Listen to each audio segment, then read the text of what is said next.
सज्जनों, हम आज आपके साथ चर्चा करना चाहते हैं कि पूर्व जन्म के कर्म हमारा हमारे स्वास्थ्य को प्रभावित करते हैं, उसका इफेक्ट हमारे शरीर पर क्यों पड़ता है।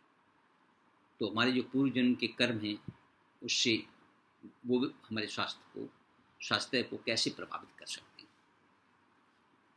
तो उसके लिए हम अपने विचार जो है आपके साथ शेयर करेंगे। पहला है कि माता के आचरण एवं खान पान में कोई त्रुटि न होते हुए भी कुछ बच्चे बीमार पैदा हो जाते हैं। यहाँ पर ये दोष गर्भावस्था में माता की जीवन शैली के कारण नहीं अपितु पूर्व जन्म के कर्म होते हैं। इसी तरह बहुत बार जो रोग आसानी से ठीक हो सकते हैं, उचित चिकित्सा करने पर भी उसमें वांछित जो लाभ होना चाहिए वो नहीं हो पाता है। आयुर्वेद के अनुसार इन सब का कारण पूर्व जन्म के कर्म ही है। तो कर्म आयुर्वेदिक का संबंध जो है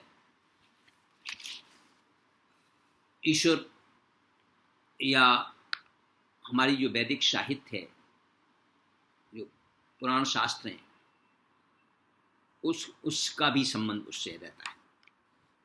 तो आयुर्वेदिक क्या कहता है, इसका कारण पूर्व जन्म के कर्म ही है। व्यवहार में कहा जाता है कि हम कर्म और अपनी इच्छा के अनुसार काम करते हैं, लेकिन उसका फल निश्चित रूप से हमारे कर्मों के अनुसार ही हो, ये नहीं कहा जा सकता। कर्म अच्छे हों या बुरे हों, उनका फल निश्चित रूप से भोगना ही पड़ता है। इस जन्म में नहीं तो हिंदू मैथोलॉजी के हिसाब से अगले जन्म में भी। आयुर्वेद ने कहा है कि बिना फल भोगे कर्मों का क्षय नहीं होता है, और कर्म मनुष्य के साथ लीन रहते हैं। पिछले जन्म के कर्मों को देव और इस जन्म के कर्मों को पुरस्कार मतलब पुरुषार्थ कहा जाता है। चरक संहिता में भी इसके बारे में कहा गया है। बहुत बार बुद्धिमान चिकित्सक के द्वारा भी साध्य रोगी के रोग की चिकित्सा में लाभ नहीं होता, तो इसमें देव की विपरीतता का कारण होती है। 20 प्रकार के यौन रोगों में मिथ्या आहार विहार आर्तव शुक्र दृष्टि के साथ साथ देव के भी कारण कहा गया है। चरक के अनुसार विप्र गुरु का तिरस्कार एवं अन्य पाप कर्म का आचरण करने वाले व्यक्ति कुष्ठ रोग से ग्रसित होते हैं, ऐसा चरक संहिता कहती है। ब्राह्मण स्त्री सज्जन व्यक्तियों की हत्या करने से तथा परद्रव्य का हरण करने से, दूसरे का धन छीन लेने से या अपहरण कर लेने से या ठगी कर लेने से उसका जो फल है भोगने का स्वरूप कुष्ठ रोग की उत्पत्ति के रूप में परिलक्षित हो सकता है। जरूरी नहीं है, लेकिन ऐसा माना जाता है। कुष्ठ रोग को कर्मज व्याध कहा गया है। अगर कोई व्यक्ति कुष्ठ रोग से मृत्यु को प्राप्त होता है तो वह अगले जन्म में भी कुष्ठ रोग से ग्रसित होता है, इसलिए कुष्ठ से अधिक दुखदायी और दूसरा कोई रोग नहीं, ऐसा चरक संहिता कहती है। सुश्रुत संहिता कहती है कि पूर्व देह में किए गए अनुचित कर्म ही इस जन्म में आगंतुक उन्माद के कारण होते हैं। और चरक संहिता फिर क्या कहती है, पूर्व जन्म में किए गए कर्मों के आचरण ही गर्भ में पैदा होने पर उसका भवितव्य होता है, और देवयोग से मन में उसी प्रकार के दोहर हृदय की आकांक्षा उत्पन्न होती है। मतलब वो जब जन्म लेता है प्राणी, मनुष्य बच्चा जन्म लेता है, तो जो विचार हैं उसके वो उसके साथ ही चले आते हैं और वो उसे स्वास्थ्य पर उसके असर डालते हैं। अर्श रोग की उत्पत्ति में देव अर्थात पूर्व जन्मकृत कर्म ही कारण हैं, ऐसा कहा गया है। सुश्रुत संहिता कहती है अष्टांग हृदय निदान स्थान शिशु के कर्ण भेदन करने के लिए सुश्रुत द्वारा उसका देवकृत छिद्र में भेदन करने का निर्देश है।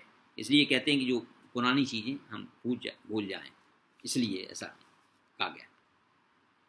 नवजात शिशु में रोना, स्तनपान, हास, त्रास,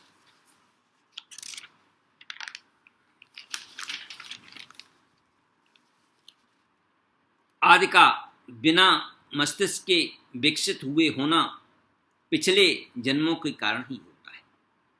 एक ही माता के दो पुत्रों में रंग, स्वर, आकृति, चेहरा, मन, ज्ञान और भाग्य या प्रारब्ध का भिन्न होना, श्रेष्ठ और नीच कुल में जन्म लेना,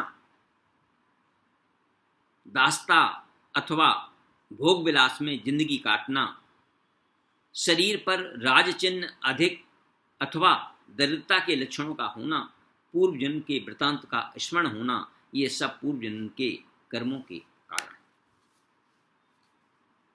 अपना किया हुआ कर्म नहीं छोड़ा जा सकता, उसका विनाश नहीं हो सकता।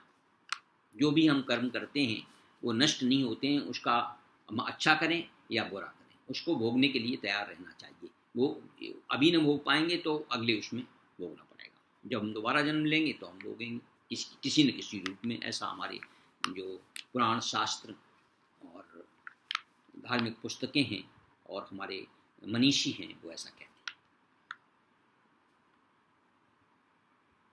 पूर्व जन्म में किया हुआ भाग्य नामक आनुबंधिक अर्थात आत्मा के साथ परलोक में भी निश्चित रूप से बना हुआ है।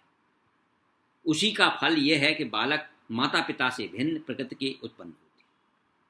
और जरूर नहीं कि माता पिता अच्छे हों तो बालक भी वैसा ही पैदा हो जाए। जो अकस्मात अगर पैदा होता है घर में तो असर तो पड़ता है उसका माता पिता का, लेकिन उसके अपने भी जो कर्म हैं वो पीछा नहीं छोड़ते हैं, वो आकर के यहाँ करना पड़ता है।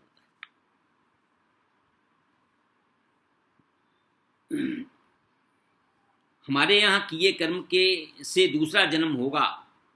जिस तरह बीज से फल का अनुमान होता है उसी तरह कर्म से पुनर्जन्म और पुनर्जन्म से किए गए कर्म का अनुमान होता है।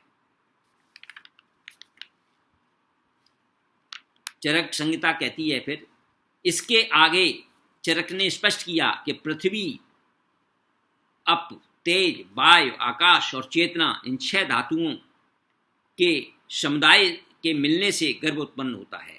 कर्ता और कारण के मिलने से क्रिया उत्पन्न होती है। कर्ता और करण के मिलने से क्रिया उत्पन्न होती है। कर्ता आत्मा और कारण जो है स्त्री पुरुष, उसके संयोग से गर्भाशय रूपी क्षेत्र में जन्म होता है। किए हुए कर्म का फल होता है, न किए कर्म का फल नहीं। जिस प्रकार बिना बीज के अंकुर नहीं होता है वैसे ही कर्म के अनुसार ही समान फल मिलता है, क्योंकि एक जाति के बीज से दूसरी जाति का फल नहीं उत्पन्न हो सकता है। जैसा सीड होगा वैसे ही मतलब जो है पैदा होगा, वृक्ष पैदा होगा, पेड़ पैदा होगा या मनुष्य पैदा होगा। शुक्र एवं शोणित के निर्दुष्ट रहने पर एवं भूतों के संसर्ग से जीव के गर्भ में आने पर स्त्री गर्भ धारण कर लेती है। जीव का गर्भाशय में आने का कारण पूर्व जन्मकृत और कर्मों के योग से ही होता है। ऐसा कहा गया है कि हमारा जो कर्म जो हम करते हैं उसी के हिसाब से हमें उसी घर में जन्म मिलता है। गीता भी कहती है कि जो अच्छे कर्म करने वाले हैं उनका अच्छे घर में जन्म होता है और जो बुरे कर्म करने वाले हैं उनका बुरे कर्म में बुरे घर उसमें ऐसा जन्म होता है, बुरे परिवार में कहने चाहिए, और वो उसको वैसे ही सत्संग मिल जाता है, वैसे ही हो जाता है। हालांकि हमारा जो एजुकेशन फिलॉसफी है वो कहती है कि हमारे जो शरीर में जो रक्त है वो 7 पीढ़ियों तक का बताया गया, लेकिन मुख्य रूप से 3 का है कि अपने फादर, अपने दादा दादी, नाना नानी, मामा मामा ऐसे करके बताया गया है कि हमारा जो वो पक्ष है, मतलब दोनों पक्ष, मतलब मातृ पक्ष और पितृपक्ष, दोनों के जो 3-3 पीढ़ियाँ होती हैं उनका रहता है। फिर हम जो पैदा होते हैं तो हम जिस समाज में रहते हैं, जिस घर में रहते हैं और जो उसके वातावरण का जो असर है आस पड़ोसियों का वो पड़ता है हमारे ऊपर। इसके बाद जो हमारे जो मित्रगण हैं उसका पड़ता है। जो भी एजुकेशन हम लेते हैं, जहाँ रहते हैं, जहाँ उठते बैठते हैं, उनका असर मनुष्य के जीवन पड़ता है। उसी हिसाब से हमारे जो कर्म हैं वो तय हो जाते हैं, तो हम वैसा ही कार्य करने लगते हैं। हम अच्छे भी होते हैं कभी कभी, और लेकिन जब हम बुरे करते हैं तो कभी सत्संग से भी हो जाता है। ऐसा नहीं कि हम पूर्व जन्म में जो करा है वही सब हो जाए। हम जो इस जन्म में कर रहे हैं, कभी कभी हमारा जो सत्संग या संग जो है, कहना चाहिए कुसंग में हम पड़ जाते हैं, तो हम अपने आप को संभाल नहीं पाते हैं। हमारे अच्छे विचार भी कभी कभी जो है बुरे विचारों में मिल जाते हैं। इसलिए हमें चाहिए कि हम उसके लिए भी अच्छे कर्म करें, मतलब कहने का हमारा आशय है, तो हमें अच्छा फल प्राप्त हो और हमारा स्वास्थ्य अच्छा रहे, जो हमने ये आपके साथ में टॉपिक शेयर किया। ओम श्री परमात्मने नमः। धन्यवाद। कृपया अगर आपको ये हमारा वीडियो अच्छा लगे तो लाइक करें, शेयर करें, सब्सक्राइब